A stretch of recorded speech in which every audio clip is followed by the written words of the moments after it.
Hi, my name is Bernard Lamberel, and I just published on Amazon a book called The Covenant on the Origin of Monotheism by Means of Deification.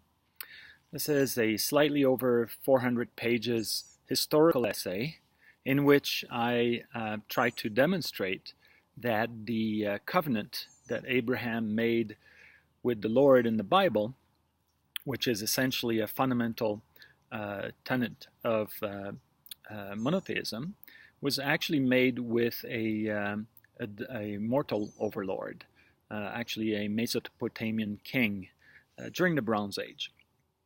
Now, is this too good to be true?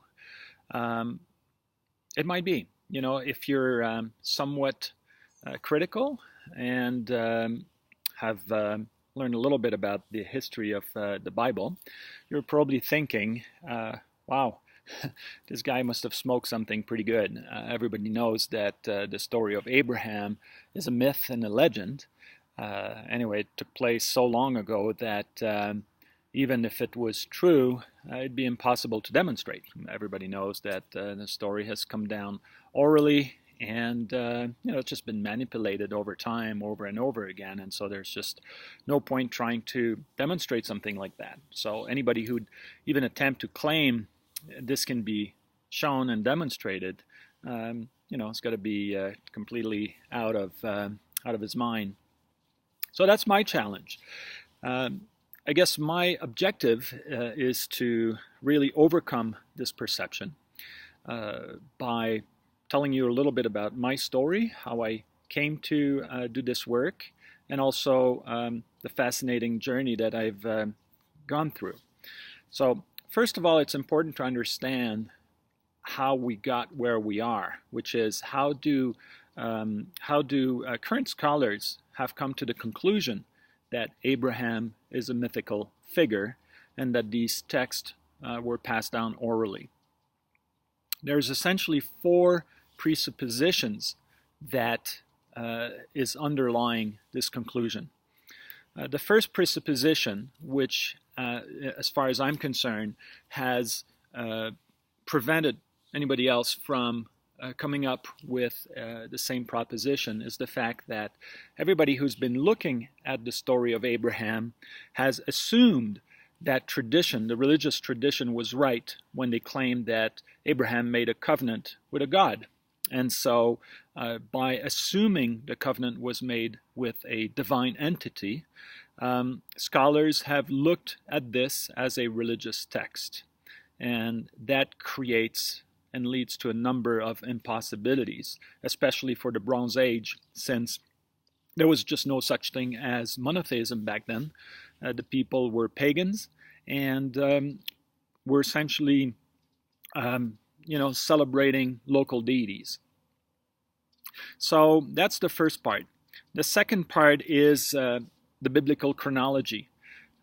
Anybody who's looked at trying to fit the history of the Bible in the known history of the Near East quickly realizes that all the dates and the chronology that you can build up in the Bible is basically out of whack with reality. It just doesn't fit. So that's the second problem. The third problem is just the consistency of the narratives. So when you look at the story of Abraham, there's all kinds of weird things happening in there, and it's just difficult to explain. So that's another reason. The fourth reason is the fact that there are a number of cultural mores that are kind of expressed in the narrative, and scholars have tried over time to see where these would fit and if they could fit the Bronze Age. And although they could fit the Bronze Age, scholars have kind of come to the conclusion that they would just easily well fit a much later date, the Persian period. And so because of those four observations and the fact that not a single trace of either Abraham or the covenant or the ideas that are related in the narrative have been found, and that it's clear that the people of Canaan and the early Israelites were one and the same people, brought them to conclude that the story was a late myth or legend. Now, my story started about 14 years ago, and it's not something I was looking into. I was actually curious to read the Bible to get a sense of what was in there. And I was fundamentally an agnostic or an atheist, and I was still open and curious, mostly about the message in the Bible, trying to see the spiritual message behind all these texts. And one day I was reading the Bible, and it occurred to me that in the story of Abraham, that the covenant, or at least the Lord with whom Abraham was making a covenant, appeared to be immortal. And I mean, at first I kind of dismissed this idea. I thought it was a bit ludicrous. But I was kind of curious because the more I read, the more it seemed to make sense. And so I kind of rewinded and reread the entire story of Abraham, this time trying to keep in mind the idea that what if that Lord had been immortal? How would that affect the evolution of the story and just the coherence of the story? And I was actually shocked to realize that the entire story made a lot more sense. And obviously I can talk about that a little later, but the whole story kind of came together as a very clear story of a Lord who was trying to subdue the valley of Siddim, and essentially needed to make a covenant with a local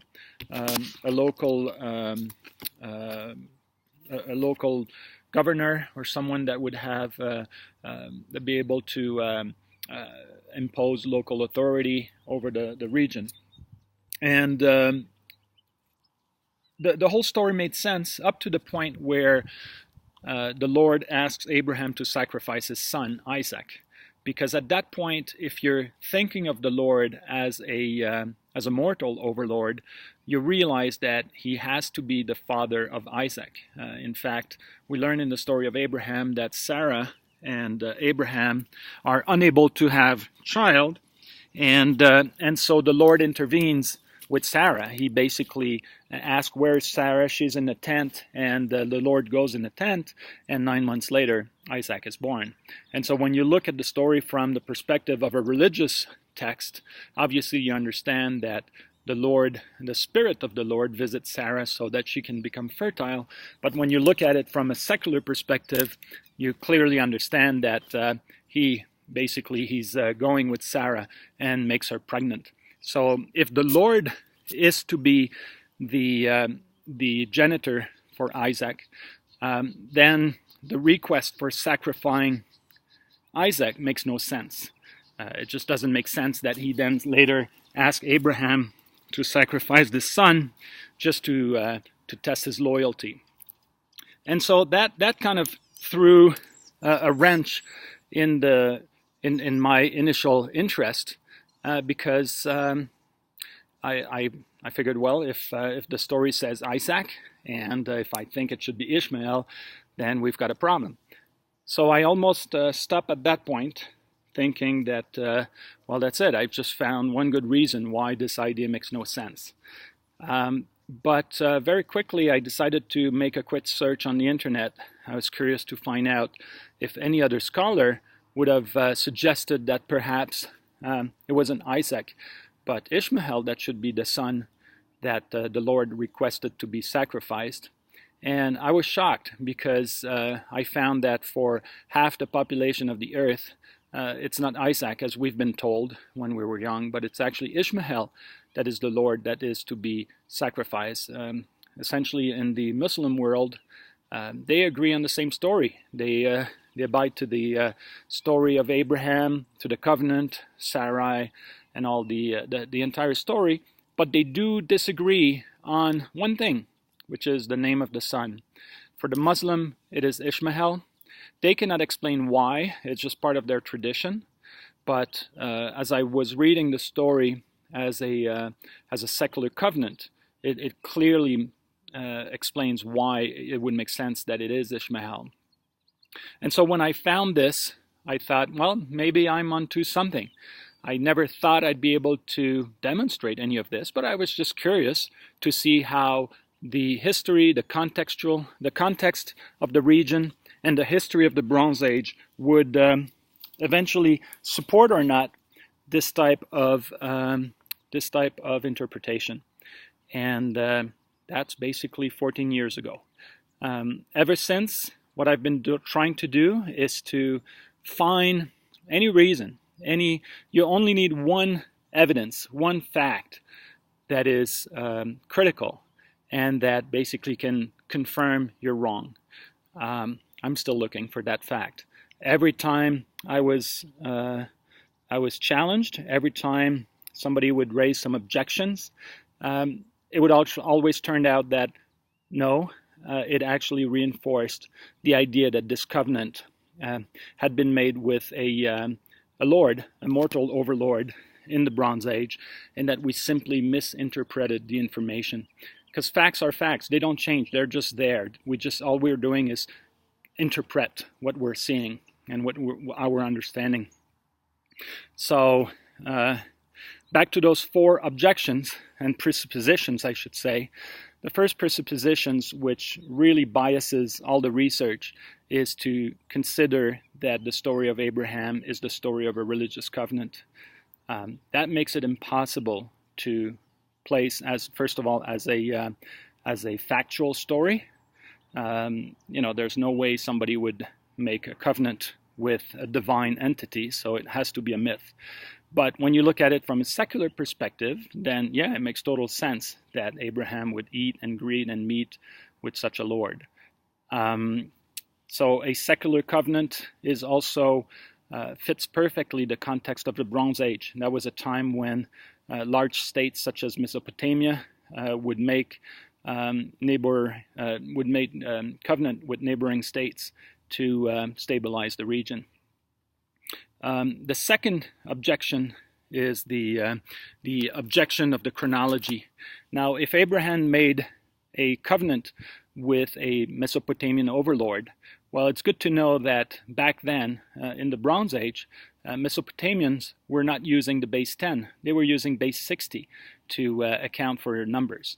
And so, the reason we still have 60 minutes on our watches and 60 seconds and 12 hours on our watch and 360 angles in our angular calculation is essentially because the Babylonians came up with that sexagesimal numeration. What I discovered is that since the Mesopotamian overlord made a covenant, or if he made a covenant with Abraham, then it would make absolute sense that the chronology would have been reported in sexagesimal numbers.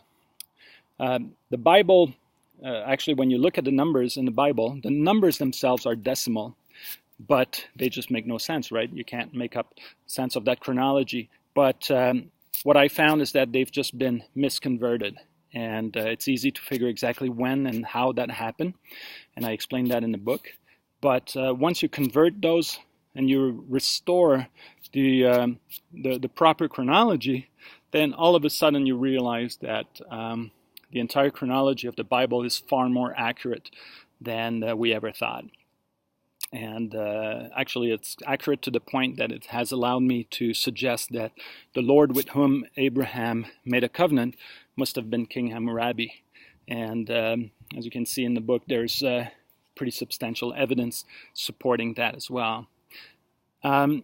Another aspect is the incoherence of the narrative.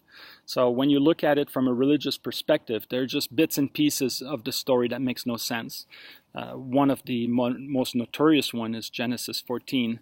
That chapter is just believed by theologian and biblical scholars to be a late addition, a piece that just doesn't fit, etc. Now, that's the story of that's a story where you have some Mesopotamian kings that are launching a punitive campaign on Sodom. And so indeed, it looks as if it stands out because that chapter doesn't talk about God. It's not a religious chapter. It just talks about a bunch of kids, the kings that come and attack Sodom. And then Abraham kind of goes after them, pursue them, defeats them and brings back Lot, his nephew, as well as all the spoils that were taken away. Again, when you look at it from the perspective of a secular covenant, and you pose the Lord of Abraham as a Mesopotamian overlord, you realize that that chapter is actually setting up the stage for establishing the covenant. It is the reason there is a covenant in the story. Essentially, the Mesopotamian overlord is trying to maintain control over that region. It tries to subdue the region of Sodom, and their punitive campaign failed, and because of Abraham, because he essentially went after them and defeated them. And so Abraham stands out as being a troublemaker, I guess, but also somebody who can have authority over the region. And in the next chapter, chapter 15, we see the Lord making a covenant. So the Lord could have retaliated, but he chose to make a covenant, which is, I guess, a smart move when you're ruling from far away Mesopotamia and you're trying to just make sure that you can extend control and make sure that you stabilize that region, because that region is critical. It's a passage between Egypt and Mesopotamia, so it's a critical passage for commercial goods. So you want to have control over the stability of that region. And so you then realize that chapter 19, where God destroys Sodom, is basically linked to the whole story. So it's all about maintaining control over the region of Sodom and the valley of Siddim, which is that trade corridor. And eventually the Lord destroys the city of Sodom, not because those people are perverts, but simply because they refuse the authority. They refuse to submit. And that's clearly explained in Genesis 14, and that just continues to be the case. And if they sodomize the messengers that the Lord sends, it's not because they're pervert. It's just because they want them to feel the pain of submission that they have themselves endured as vassals. And again, the whole story takes a very different color and becomes so much more realistic when you project it in the context of the Bronze Age, and you understand that you're dealing with a mortal overlord that is trying to subdue that region. So that's how the narrative becomes so much more coherent. And also, what you realize is that in the Bible, in the entire Bible, the God is referred to sometimes as Elohim and sometimes as Yahweh. Elohim is rendered as God in most of English Bibles, and Yahweh is the divine name that is rendered as Lord in most of the English Bibles. What I found is that today scholars believe that these two names, which obviously in their mind refer to one and the same divine entity, essentially originates from two different regions. They believe that the name Yahweh was preferred name in Judea in the south, and the name Elohim was the preferred name in the north of the kingdom. And so they assume or suggest that, that was suggested by Wellhausen over 100 years ago, that the text of the Bible essentially is a collage of these texts from different regions that have been put together and collated. And so the way to read these texts is to kind of look for these names and segment the text and kind of break it away. And this has been a very popular method that have essentially maintained the scholars in kind of a state of inability to really provide any kind of intelligent analysis on the text of Abraham. It's been successful in other texts, but definitely not in the text of Abraham. And so what I found is that what you have to do is essentially dissociate. There's an anthropomorphic figure, which most of the time is referred to as Yahweh, but also quite often as Elohim. But there's an anthropomorphic figure, and then there's a divine or a immaterial figure that is always referred as Elohim. And what you have to do is review the text and simply change the name. If you have an anthropomorphic presence. So if you can see Abraham eating or talking with this Lord, then obviously the name Yahweh should apply, even if occasionally you will find the name Elohim in there. But if you systematically look at the syntactic context and replace the name and place the name Yahweh wherever the relationship is anthropomorphic, and you place the name Elohim wherever you see an immaterial deity, then you will find that the text become extremely coherent and it's extremely clear what's going on and the motivations of the Lord and how the whole story evolved. So we have a very high level of coherence in the narrative that would just have been impossible to maintain if that story had been passed on orally. So that refutes the whole idea that this text was just kind of made up at a late point. When you understand how you have to approach the text, when you understand that the text is actually the text of a covenant that was made, a secular covenant that was made during the Bronze Age, and it only needs to be understood that way. You don't have to make much changes. Of course, you will find a few editorial noise, but they stand out as sore thumb. I mean, it becomes so obvious at that point that there's not that many of them. So, essentially that was the beginning of the work, and I've since found that when you take this perspective and you look into the archaeological finds, you can actually fit and see where that covenant took place, why it took place, with whom it took place. Because obviously the fact that we've thought of this covenant as religious has prevented us from looking for a secular covenant. But the minute you understand it's a secular covenant and you start looking for an actual Lord with whom that covenant could have taken place, then you find that all the pieces come together and work. Now, the reason behind and the motivation, this has been, as I mentioned, a decade-long journey, and all over, my challenge has been to find the evidence, to try to see if there was anything in the way of supporting this, and I still could not. So what motivated me is the fact that when we look in the world today, there's so much hatred, so much pain, so much suffering, so much even personal struggles of people that have been raised in religion, believing or told to believe that this was a true story and that the only proper way of interpreting it is following certain guidelines, whether you're Muslim, whether you're Jew, whether you're Christian. And that can only leads to war and suffering. However, the minute you can demonstrate and show that this covenant has a secular origin, the whole thing falls apart, because all the prophets that follows, whether it's in the Old Testament, whether it's in the New Testament, whether it's in the Quran, once you cut the root, everything falls apart, because the Quran says Abraham did make a covenant with a God, and so if you can demonstrate that was not the case, then you're just proving that it's full of, subjective interpretations.